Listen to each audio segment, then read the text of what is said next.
Hello students, now we see coordination compounds में bonding को explain करने की हम next theory पे आते हैं। हमने Warner's theory देखी, फिर EAN theory और VBT, तो ऐसे ये development हो रहा है। ये now next is the CFT, that is crystal field theory.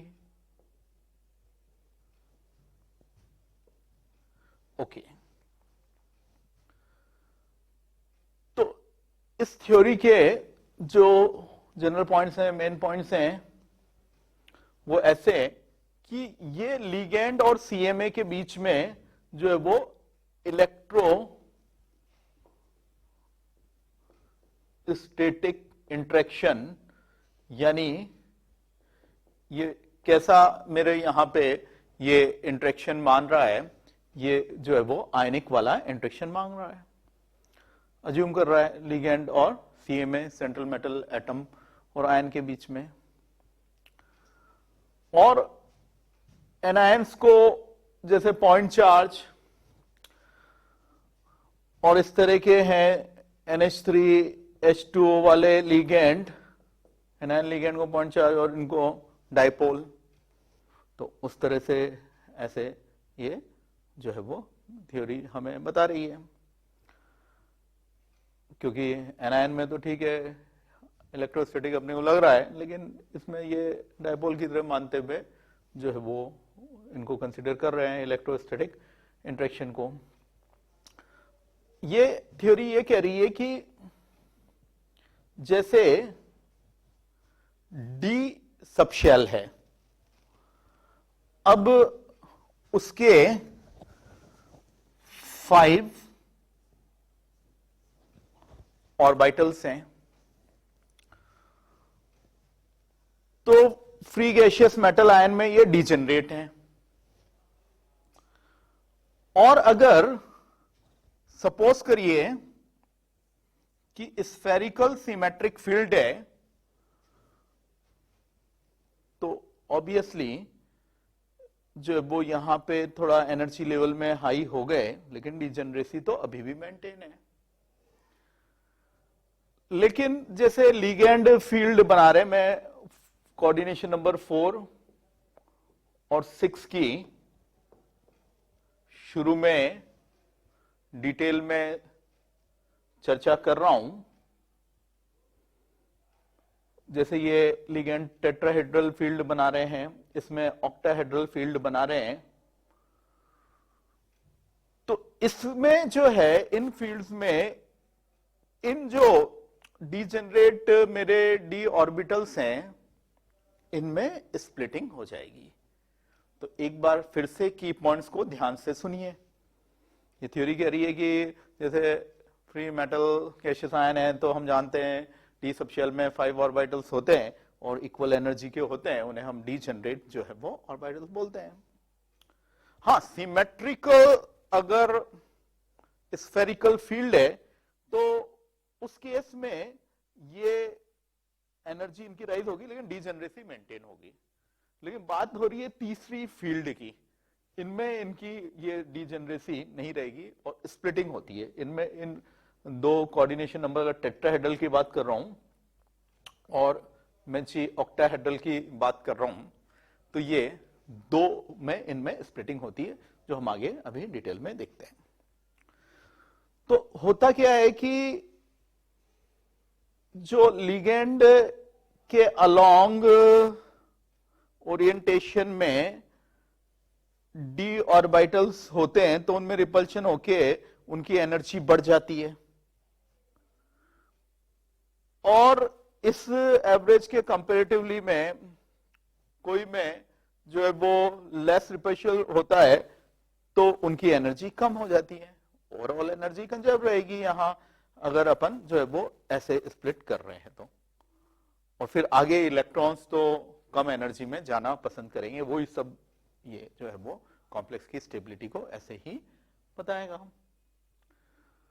Dear students, आगे बढ़ने से पहले एक बार इनको रिवाइज कर लें.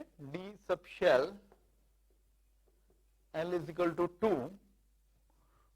Total number of orbitals is 12 plus 1, and value of m, as we know, is from minus L to plus L.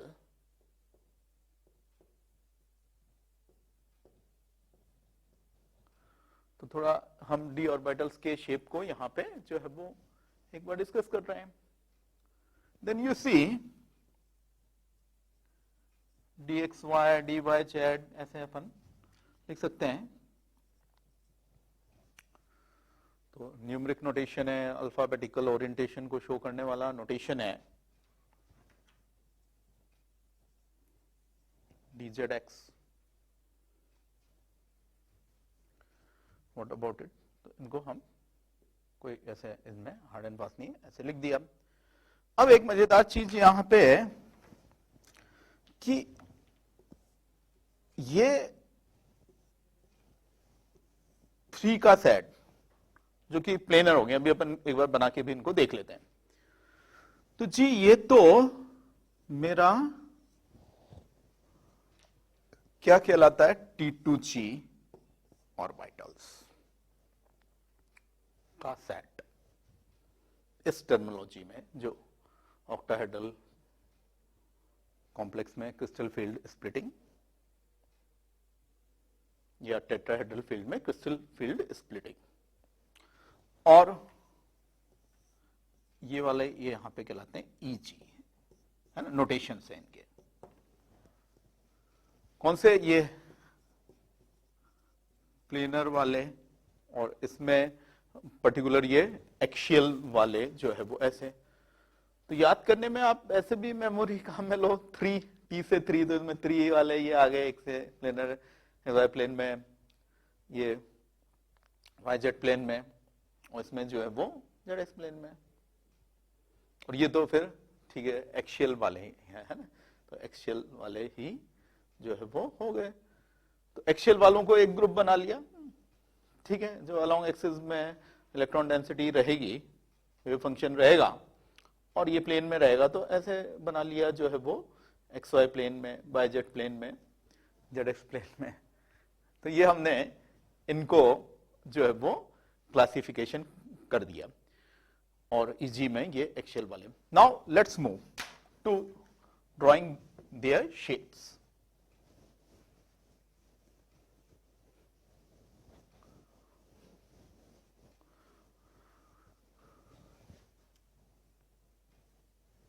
ये मैंने लेबल कर दिया X Y plane. D orbital जो होता है जी डबल डम्बेल होता है. उसमें डम्बेल में 2 लॉब्स होते हैं.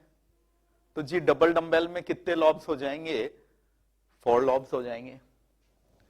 तो हम ये इनको बना दिया.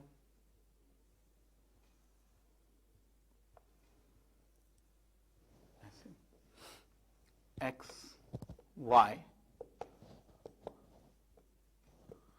और जेड, तो ये जैसे 45 डिग्री पे इस तरह से है ना, और जेड तो यूं पास हो रहा है टुवर्ड्स द व्यूअर, और back side of the white board, plus Z minus z अपन ऐसे कर सकते हैं.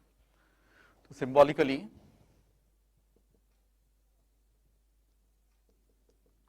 उसको हमने ऐसे बना दिया. तो ये हमने बनाई डी एक्स वाई का, क्योंकि आगे हम इस कॉन्सेप्ट को यूज करना जा रहे हैं, तो हम इस हिसाब से इसको रिवाइज कर रहे हैं. तो ये जो है वो डबल डम्बेल है, शेप डी ऑर्बिटल का, 4 लॉब्स हैं एक्स वाई, तो हर में एक एक लॉब हमने बना दिया. तो फ्लावर लाइक ब्यूटीफुल शेप इसमें हो गई. और जेड तो ऐसे प्लस जेड टुवर्ड्स व्यूअर, और माइनस जेड पीछे की ओर. Similarly now if I want to draw y z, तो मेरे को इनको बोल देना चाहिए अब ग्राफ की तरह 4 quadrant plus Y plus Z plus Y minus Z and so on. तो सब में एक एक लॉब्स बना दीजिए. ओके, और x को पास कर दीजिए, फाइन dz(x). तो प्रैक्टिस किस बात की हो रही है कि इलेक्ट्रॉन डेंसिटी इसमें xz प्लेन में है और like this,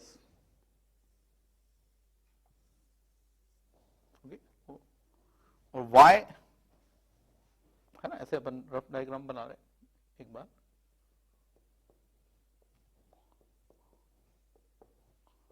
like this. Okay, good. तो ये तो हमारी कहानी इनकी हुई, T2G वालों की। अब बारी है EG की, एक्सियल। तो अगर मैं EG में पहले कौन सा लूं, जैसे ये ले लिया dx² माइनस y²। तो जी इसमें कैसे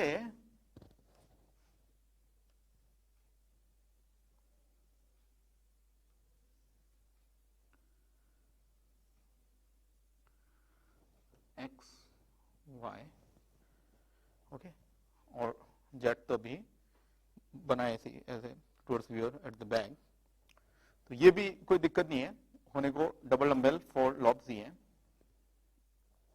और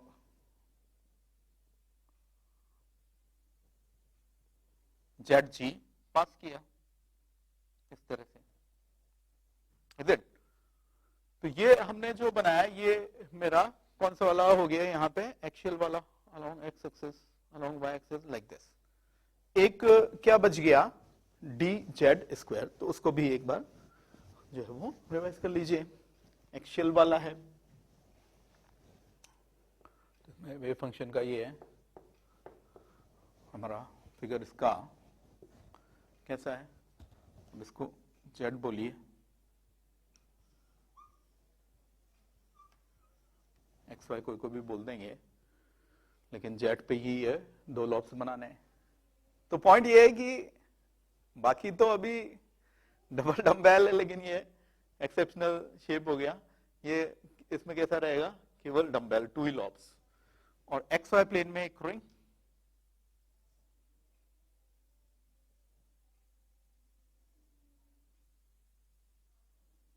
लाइक दिस। ये कहां पे है, ये रिंग एक्स वाई प्लेन में। तो इन शेप्स का हम अभी स्प्लिटिंग में जो है वो यूज करने वाले हैं, तो इसलिए अपन ने इनको रिवाइज किया, डिटेल में इनको अगेन यहाँ पे जो है वो देखा। तो ये वाला और ये वाला EG हो गया, और ये नॉमेनक्लेचर नया हुआ T2G। Now let's come to our heading. That heading says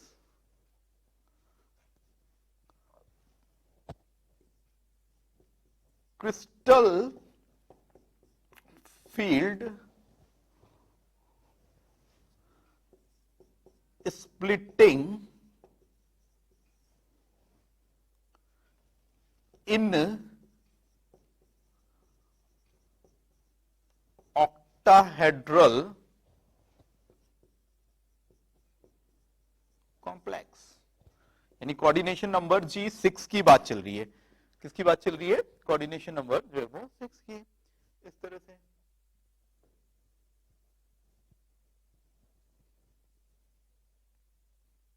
तो सबसे पहले इस स्प्लिटिंग का हम जो है वो फिगर बनाना चाह रहे हैं। तो let's draw the figure of this crystal field splitting in octahedral complex.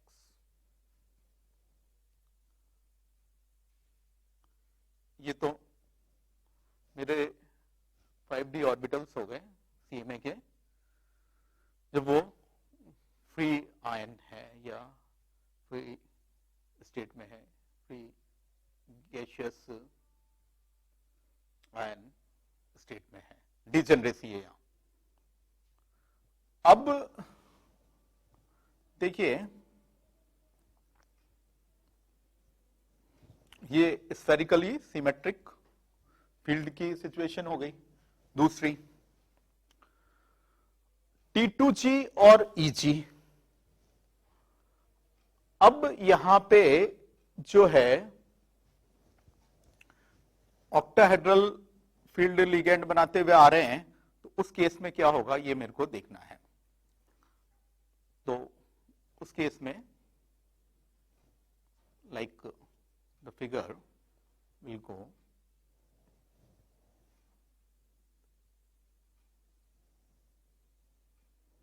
like this, okay?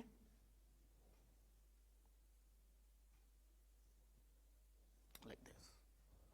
और ये तो एवरेज एनर्जी हो गई।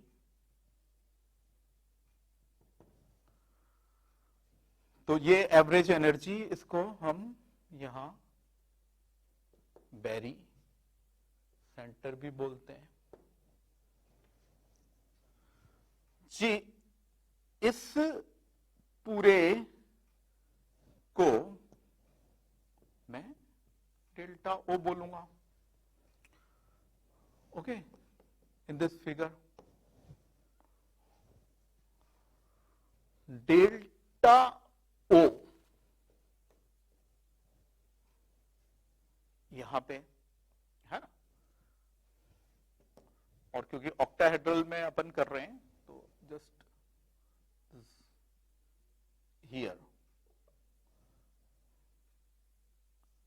There are 3। कैसे ये 3 है ये सब अभी अपन डिटेल में इनकी चर्चा कर रहे हैं। तो अपन कह सकते हैं ये ऑक्टाहेड्रल फील्ड स्प्लिटिंग एनर्जी। आती बात समझ में? मतलब कहने का ये है, अब मैंने ये फिगर कैसे बनाया वो अब मैं आपको समझा रहा हूं। ये यहां पे एनर्जी लेवल्स हैं। ये मेरा फ्री आयन है जहां ये 5 की डिजेनरेसी है, पहला लेवल नीचे लेवल पे। ये दूसरे में ये 1 2 3 4 5 ये मेरे स्फेरिकल जी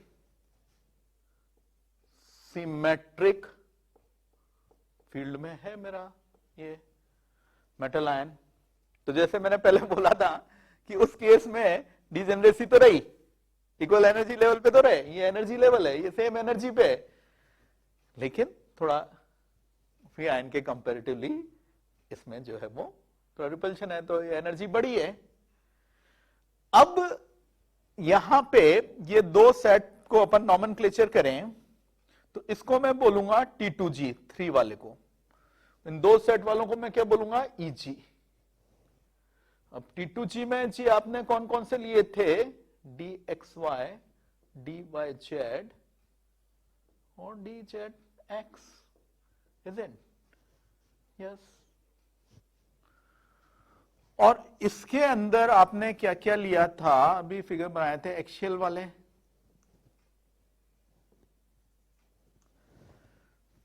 तो ऑक्टाहेड्रल क्रिस्टल फील्ड स्प्लिटिंग अपन देख रहे हैं, उसमें ये डिजेनरेसी खत्म हो गई है और दो सेट बन गए, 3 का यहां बन गया और 2 का यहां बन गया।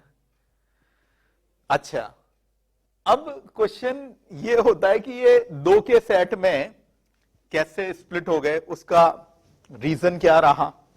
तो बड़ा मजेदार रीजन है कि जो है वो लिगेंड्स ऑन एक्सिस अप्रोच कर रहे हैं, +x -x +y -y +z -z। तो आप ऐसे अज्यूम करिए कि कोई जैसे आप रूम में बैठे हुए हो तो उसके सेंटर में एक क्यूब की तरह उसे मानते हुए सेंटर में तो CMA है, और जो भी फिर फेस सेंटर आमने सामने वालों को जोड़ दो, +x -x +y -y +z -z, यहां से लिगेंड्स अप्रोच कर रहे हैं। तो ऑन एक्सिस पे जो ऑर्बिटल्स हैं उनके लिए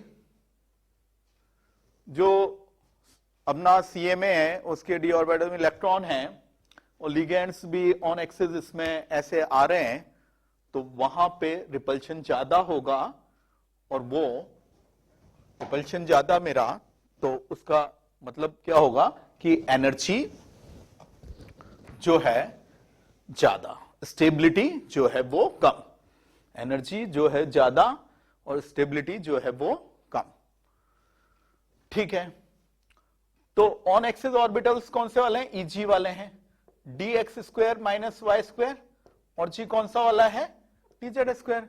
अच्छा, ऑफ एक्सिस जो है, इन बिटवीन एक्सिस जो है वो रिलेटिवली इसके एवरेज के कम रिपल्शन फील करेंगे, तो वो एनर्जी में नीचे जाएंगे, एनर्जी में नीचे जाएंगे तो जी वो स्टेबिलिटी में ऊपर आएंगे।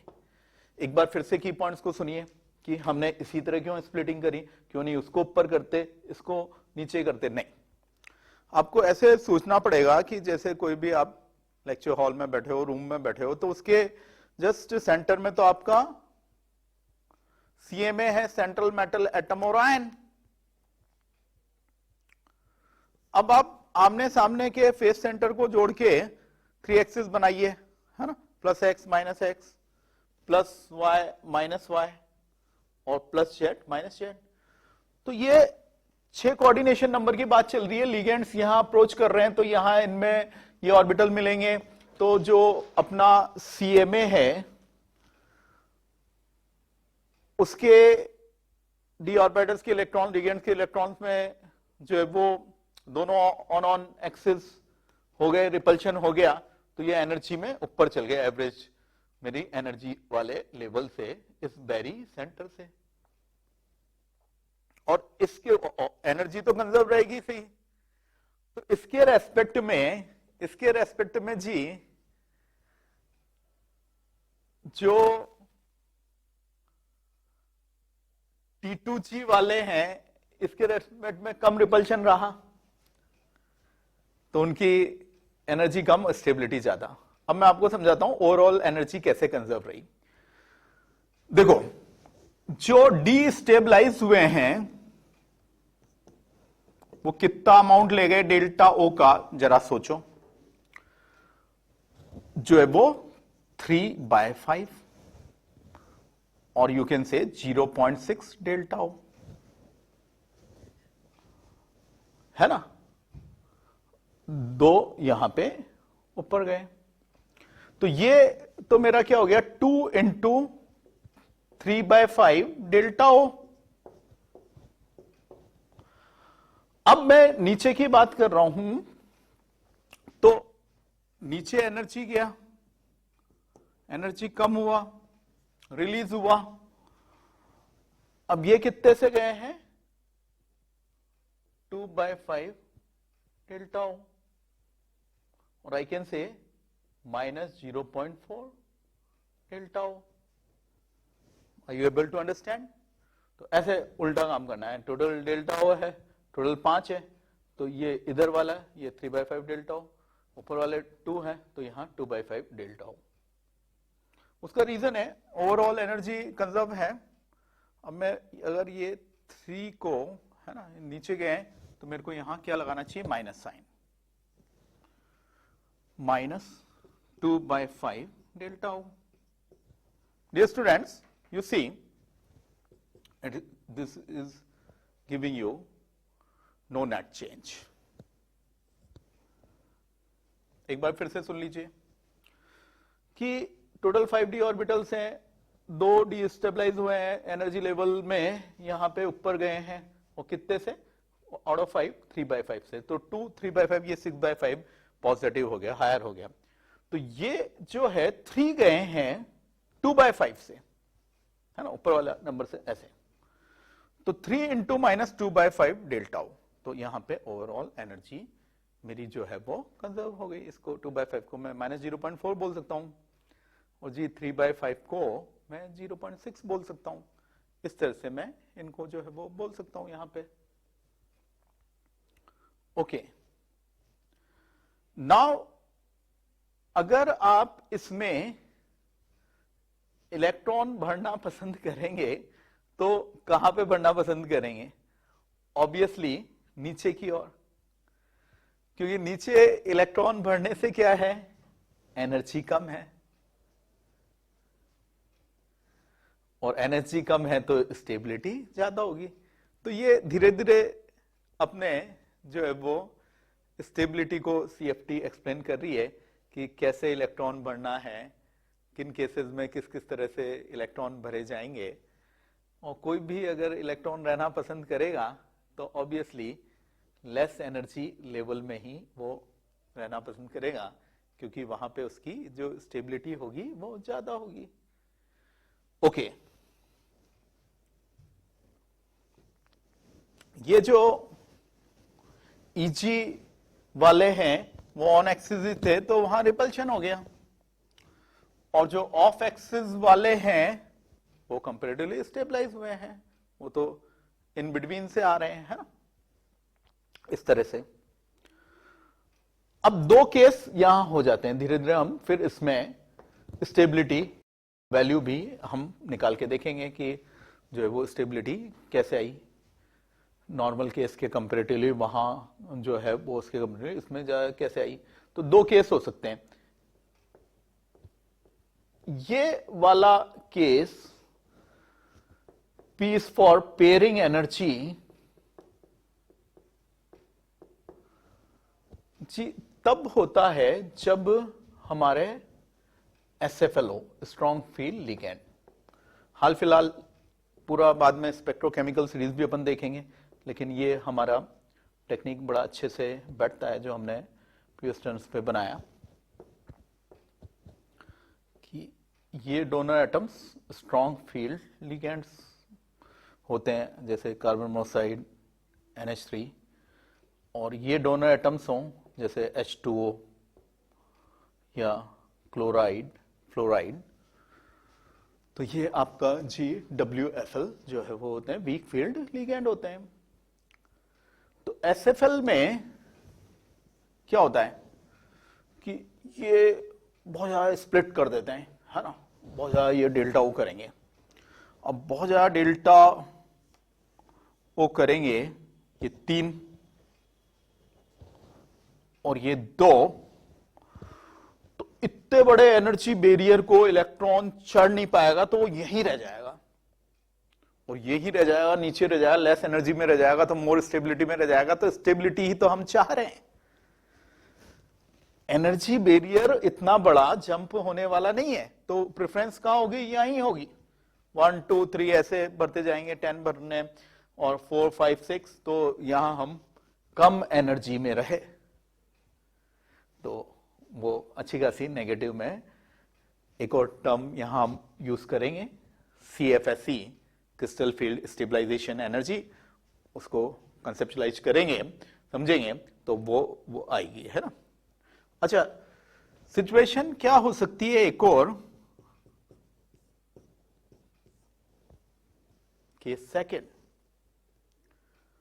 केस सेकंड में सिचुएशन ये हो सकती है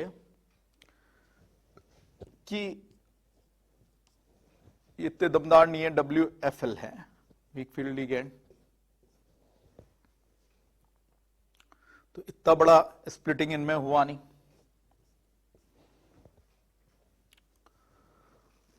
ऑक्टाहेड्रल फील्ड स्प्लिटिंग एनर्जी। अच्छा, ये भी बहुत सी बार वो एटॉमिक स्ट्रक्चर के फॉर्मूला के फॉर्म में दे देते हैं, डेल्टा ओ लैम्डा दे दिया, और वो लैम्डा दे दिया तो उसका डेल्टा ओ कैसे आ जाएगा, ऐसे SC बाय लैम्डा से। तो जो जैसे एटॉमिक स्ट्रक्चर में फोटोन की एनर्जी, तो लाइट के कॉरस्पॉन्डिंग एक्सपेरिमेंट करके भी इसमें एक्सपेरिमेंट्स होते हैं। तो पॉइंट ये है कि यहां तो SFL में बहुत ज्यादा स्प्लिटिंग हो गई थी, और यहां ऐसी स्प्लिटिंग है नहीं, और ये यहां है।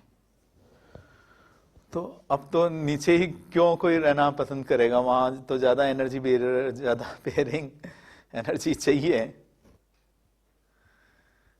तो अब तो ऐसे 1 1 1 फिर ऐसे 1 और 1 जो है वो भर जाएगा, इस तरह से इसमें जो है वो भरा जाएगा। तो इतनी स्टेबिलिटी नहीं आएगी, वो नीचे रहे तो आए, इसमें तो ये वाला बैरियर तो इतना है नहीं, नीचे में पेयरिंग में ज्यादा बैरियर है। Dear students, now let's conceptualize the formula for crystal field stabilization energy. So what we are doing,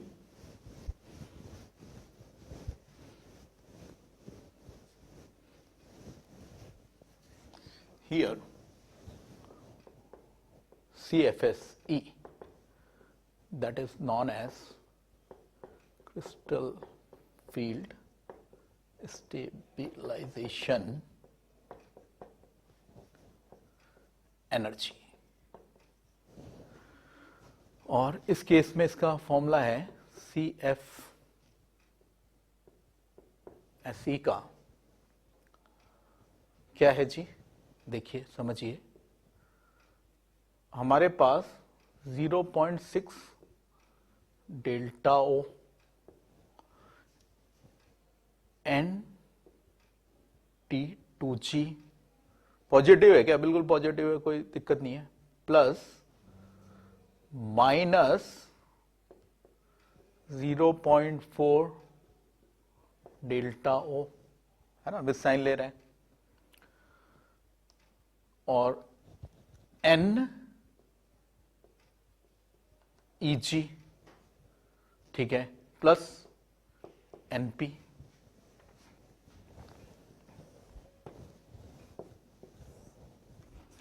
So this is the important formula. So what we have to do is like this. Delta o वहां बता ही चुके, P अभी बताए, फिर से लिख लेते हैं, पेयरिंग एनर्जी,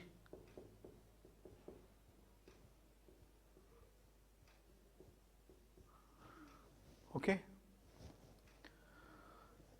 N-T2G क्या हो गया, नंबर ऑफ इलेक्ट्रॉन्स इन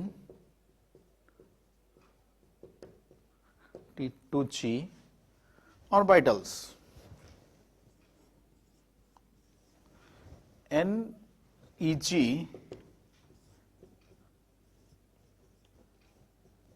ऐसे हो गया, number of electrons N for number in the EG orbitals. N एक टर्म रह गया, तो number of extra pair in presence of ligands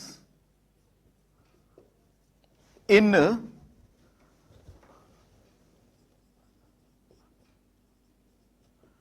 comparison to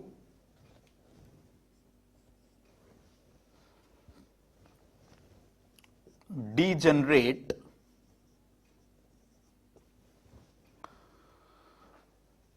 like we can say configuration of the CMA.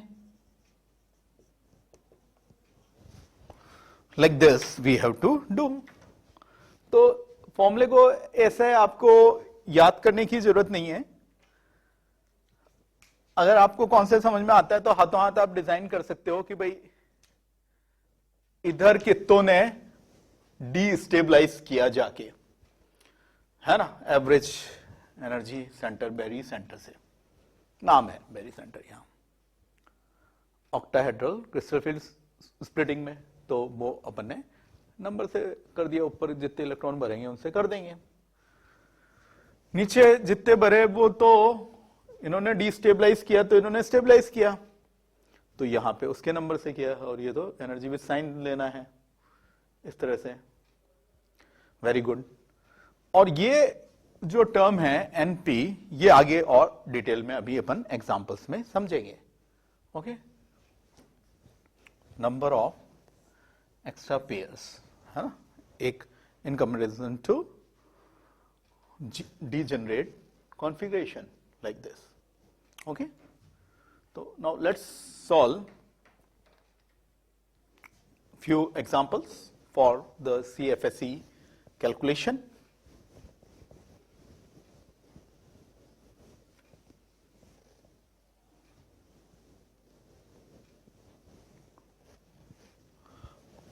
और ये extra pair वाला point भी इन examples में आएगा। So my first example मैं ये ले रहा हूं D1 से 3 वाले। सबसे पहले इनमें एक D0 भी ले लिया, स्कैंडियम 3+, है ना। मेटल आयन कॉन्फ़िगरेशन D1 ले लिया, D2 ले लिया, फिर D3 ले लिया, है ना। एक D0 वाला भी इसमें अपन ने इंक्लूड किया। इसमें Ti3+, okay. Then they are saying vanadium 3+, then they are saying Cr3+, B+2, okay. और कह रहे हैं कि दो चीजें मेनली इनके बारे में लिखें, कॉन्फ़िगरेशन इन ligand फील्ड, ओके। और ऑक्टाहेड्रल अपन फील्ड मान रहे हैं, वो तो वही पढ़ रहे हैं। और बी पॉइंट है कि इनकी आपको CFSE भी जो है वो बताना है। Okay, let's solve this example. अच्छा, इसमें एक मजे की बात यह है कि WFL और SFL का कोई फर्क नहीं पड़ने वाला। WFL और SFL इसमें कोई इफेक्ट नहीं डालने वाले। तो T2G 0 0 0, सब में EG में भी 0 0, और अभी शुरू में ये एक्स्ट्रा पेयर वाला कोई इसमें पॉइंट नहीं आएगा। वो एक्स्ट्रा पॉइंट वाला जो है, पेयर वाला पॉइंट लेटर ऑन आएगा इसी CFSE कैलकुलेशन में, तो वो अपन देख लेंगे। यहां पे T2G 1 0 0, और EG में तो कुछ जरूरत ही अभी नहीं है। Let's move.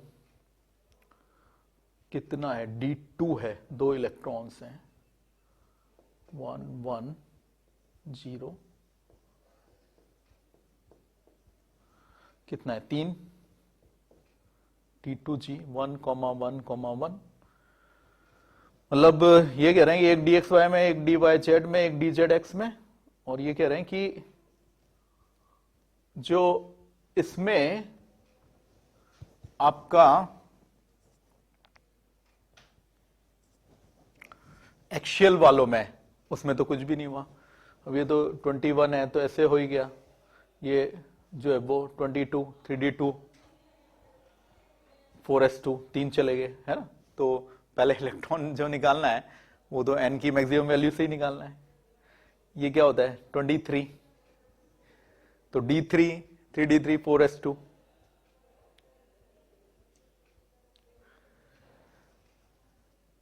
है ना। तो 3 निकाल ली है, तो D2 बच गया है उस तरह से। और ऐसे ही में D5 3D5 4S1 होता है, तो 3 चले गए, तो एक 4S1 वाला ये D3 बचा और इसमें 3D3 ये बचा। ओके, नाउ ये पार्ट हमने किया। Now we are interested in calculation of this CFSE। So dear student, CFSE यहां हम जस्ट भरना है, इसमें तो 0 ही हो गई CFSE।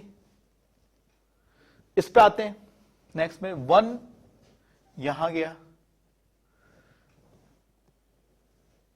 तो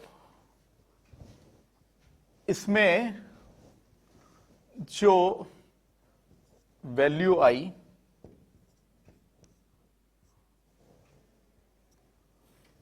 अपने इसका क्रिस्टल फील्ड स्टेबलाइजेशन अपन एनर्जी देख रहे थे, और उसके अंदर T2G और EG, अच्छा ये वाले और ये वाले, तो इसमें अपना वैल्यू कितना रहा था, जो है वो 2/5 T2G वालों में है, तो उस तरह से अपन देख लेंगे। और EG वाले तो ऊपर चल गए थे और पॉजिटिव थे, तो ये वैल्यू हमारे इतना, तो उस हिसाब से हम इनको जो है वो बढ़ते जाएंगे। भाई पहले नीचे में तो यहां पुट कर दिया, अब ये तो बढ़ाते चलो,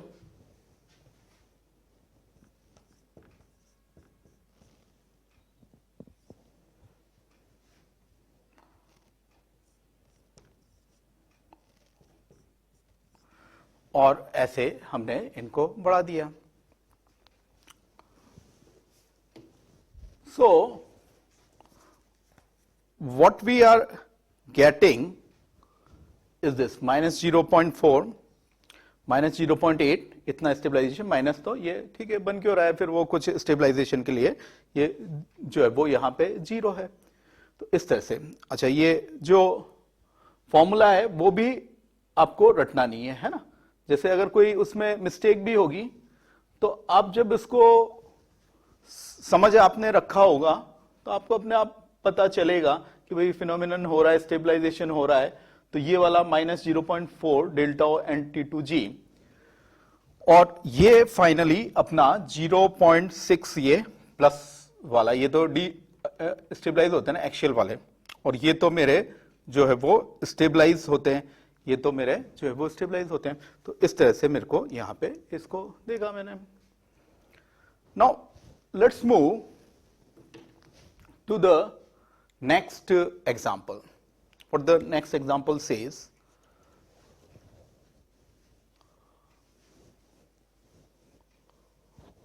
अब की बार हम इसमें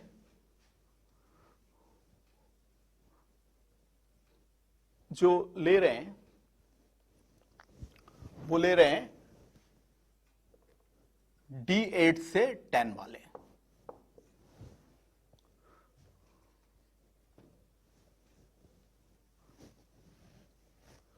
जी, हम इसमें भी जो देख रहे हैं कि WFL और SFL, इसके अंदर जो है वो कोई आपके चेंज नहीं लाएंगे, लेकिन अब ये थोड़ा सा इंटरेस्टिंग होगा। D9 D10,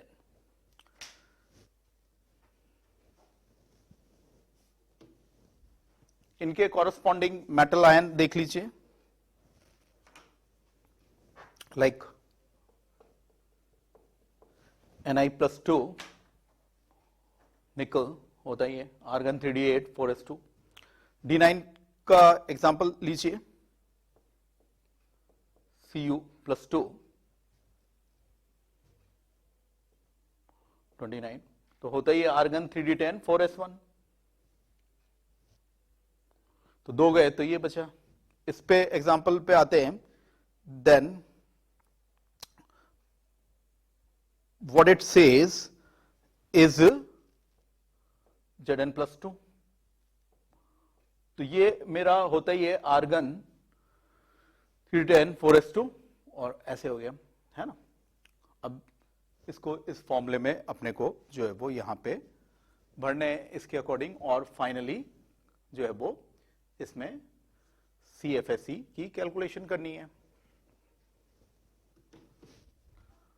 so first of all configuration in crystal field ligand T2G, EG। अब आप जरा सोचिए कि 1 2 3 1 2 और 1 2 3 और 1 2, सपोज करो ऐसी सिचुएशन ली और 8 भरने थे, तो जी ऐसे मूव करना पड़ा हमको। और इसमें तो मैंने जैसे केस लिया, ये तो SFL में मैंने बहुत सारा डेल्टा ओ ले लिया, और यहां पे मैंने छोटा सा डेल्टा ओ लिया, रिलेटिवली पेयरिंग एनर्जी ज्यादा ली, दो ही मैंने यहां किया, लेकिन है तो मेरे पास 8, तो अल्टीमेटली फिर मैं यहां आऊंगा, तो दोनों में मेरे को सेम सिचुएशन आएगी। मैं ये बताने की यहां पे मैंने ये चीज क्लियर करी है कि इनमें कोई में भी कोई चेंज नहीं होता। So what we can write dear students now from here 2, 2, 2, isn't? Yes. And then we have to write 1, 1, 9 है, तो सिचुएशन अब कोई ऑप्शन ही नहीं है, इधर ही जाना पड़ेगा, भले ये हो या ये वाला हो केस हो। तो कहने का मतलब जो है वो बहुत ही इंटरेस्टिंग है कि आप बढ़ना चाहो एक बार बहुत ज्यादा जो है वो क्रिस्टल फील्ड स्प्लिटिंग एनर्जी के द्वारा पहले नीचे ही, और एक बार ऐसे कम डेल्टा ओ में, तो दोनों में सेम कॉन्फ़िगरेशन आ रहा है। और अभी मजेदार आएंगे D4 से D7, तो उनमें दो दो केसेस जो है वो अराइज हो जाएंगे। Then what we can write here 2, 2, 2, EG, what I can write? 2, 1 हो गए क्या? नो, 8 और 1 9, वेरी गुड। सो T2G 2, 2, 2, EG, और एक्स्ट्रा पेयर वाला भी अभी कोई इसमें इशू नहीं आया, क्योंकि D8 है तो दो ही अनपेयर्ड होते हैं, D9 हो 1 ही अनपेयर्ड होता है, D10 में तो होता ही नहीं है। तो भर दें अब ये फॉर्मूले में, नंबर ही तो भरना है, ये 6 से मल्टीप्लाई होगा, तो ऐसे जी उधर वाला 2 से होगा, ये 6 से कर लिया, वो 2 से कर लिया, डेल्टा ओ, और मैंने जैसे आपको हो रहा है डेल्टा ओ SC/λ के फॉर्म में भी दिया होता है। इस पे आइए, अब इसमें तो कुछ कर नहीं सकते, यहां भी नहीं कर सकते और यहां भी नहीं कर सकते, ये बढ़ गया,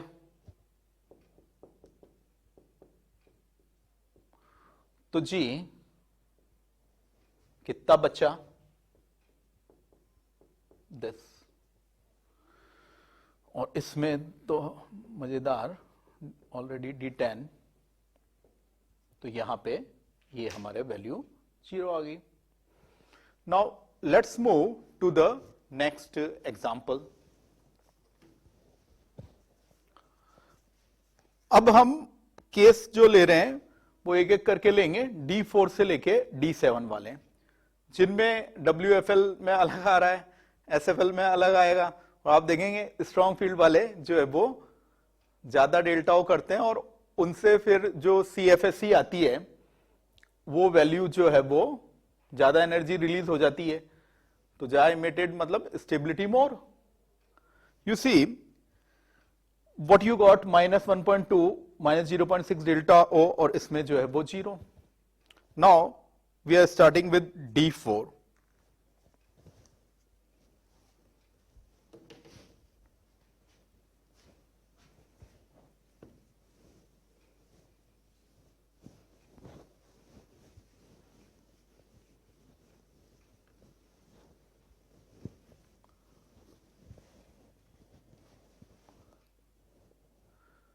In the D4,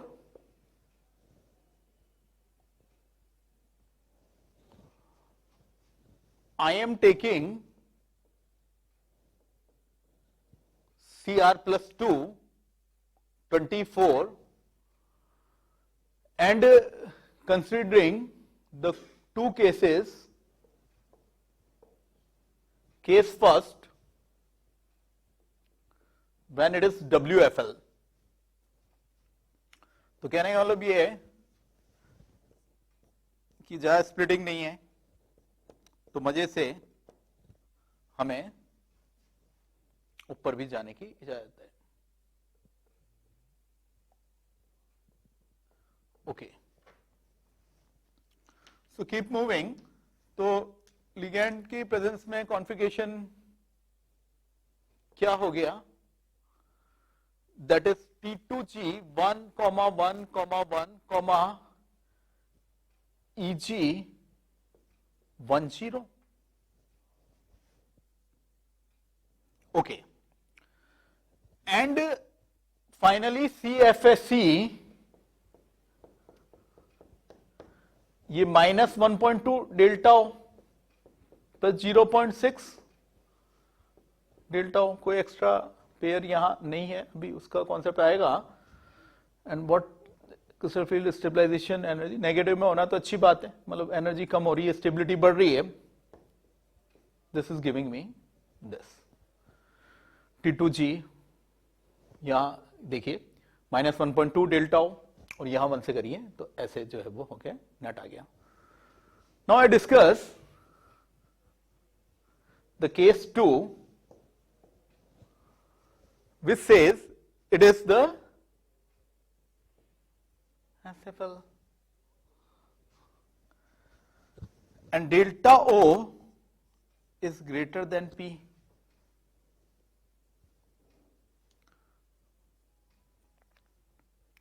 तो इसके अंदर अब बहुत ज्यादा ये स्प्लिटिंग है, तो यहां पे 1 1 1 इतना एनर्जी बैरियर क्रॉस होगा नहीं, तो ये क्या हुआ, यहां पे आ गया इस तरह से। तो अगर इसका CFSE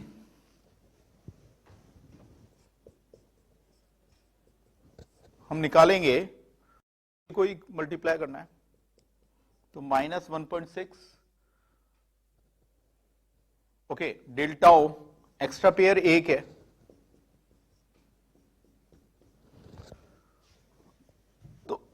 एक्स्ट्रा पेयर वाली बात क्या हुई कि जैसे नॉर्मल D4 वाला है जी, अब इसमें तो कैसे रहता है, लाइक 1 1 1 1 1, तो अनपेड इलेक्ट्रॉन है चारों के चारों, यानी पेयर तो क्या है, नॉर्मल डिजेनरेट कॉन्फ़िगरेशन में है नहीं। लेकिन अगर इसमें देखें कॉन्फ़िगरेशन, तो कॉन्फ़िगरेशन मेरा क्या जा रहा है, T2G 2,1,1, EG 0 0, यहां नीचे ही तो भरे, ये T2G है और ये वाला EG है, तो उस हिसाब से हमें इसमें पुट करना पड़ेगा। Now let's take the next example.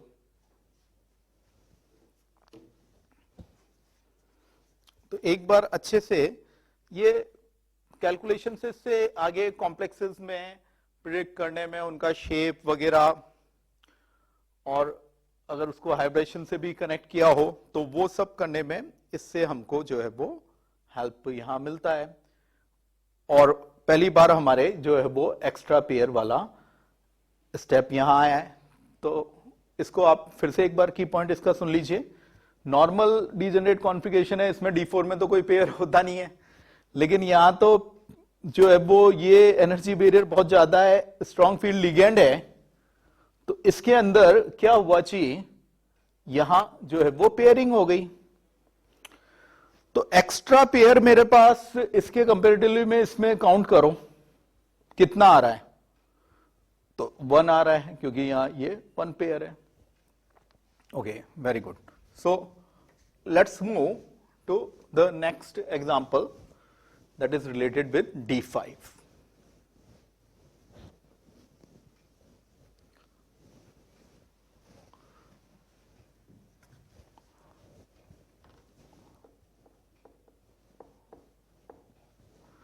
What this D5 says, इसमें Mn+2 ले लीजिए, या फिर इसमें ये ले लीजिए। अब ये आर्गन 3d5 4s2, तो d5 आ गया। ये आर्गन 3d6 4s2 आयरन वाला, तो ये हमारे जो है वो d5 आ गया। Okay, now let's solve it. First of all the case first, जी WFL लेते हैं।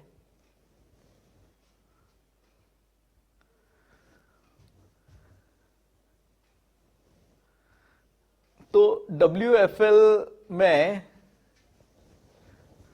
डेल्टा O और पेयरिंग में क्या होगा, ज्यादा स्प्लिटिंग तो होगी नहीं, क्रिस्टल फील्ड स्प्लिटिंग एनर्जी, तो नाम एक जैसे हैं, crystal field splitting energy delta O, लेकिन ये स्टेबलाइजेशन है और S फॉर स्टेबलाइजेशन है, न कि स्प्लिटिंग। स्प्लिटिंग में ये डेल्टा O ऐसा साइन करते हैं, तो ये भी एक पॉइंट है। 5 बढ़ने जी, कितना एनर्जी बैरियर है नहीं, नीचे पेयरिंग में ज्यादा एनर्जी चाहिए, तो जो है वो कम एनर्जी वाले ऑप्शन पे सिस्टम रहेगा। यहां पे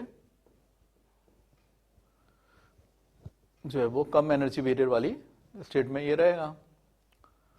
तो इसमें क्या हो गया, ऐसे, और ये इस तरह से हो गया, जो है वो 1-1। अब देख के ही लग रहा है कि ये तो गया काम से, 0 स्टेट में गया, -1.2 + 1.2। यहां मैंने नंबर 3 भरा है और यहां नंबर 2 भरा है, -1. तो इसमें मेरा CFSE वैल्यू जो आ गया जी, ये वैल्यू 0 आ गया। फिर अगर मैं यही केस SFL में ले रहा हूं, when delta O is greater than P,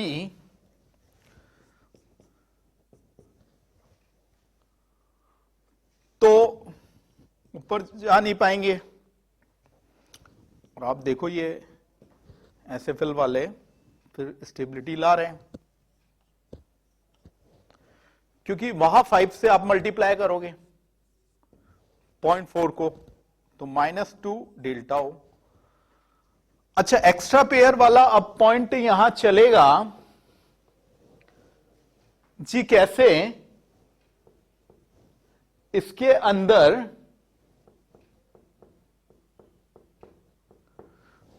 तो कोई भी एक्स्ट्रा पेयर जो है वो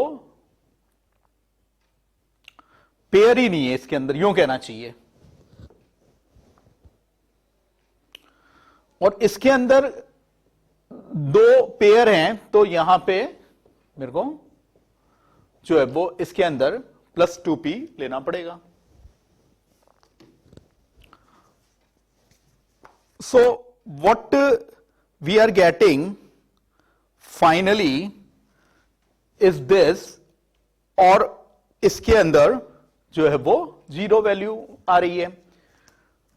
तो फॉर्मूले में ऐसे जो है वो हम देख रहे हैं फिल करके कि D1 से और D3 में तो कोई इफेक्ट हो ही नहीं रहा, WFL या SFL हो, और D8 से D10 में भी नहीं हो रहा। इनमें D4 से D7 में आपको दोनों केस कंसीडर करते हुए, ये हमारा केस सेकंड हो गया, और फिर जो है वो देखना पड़ेगा। और स्टेबिलिटी जैसा कि दिख ही रहा है, ये तो काफी ला रहा है, इसमें तो यहाँ पे 0 ही आ रहा है।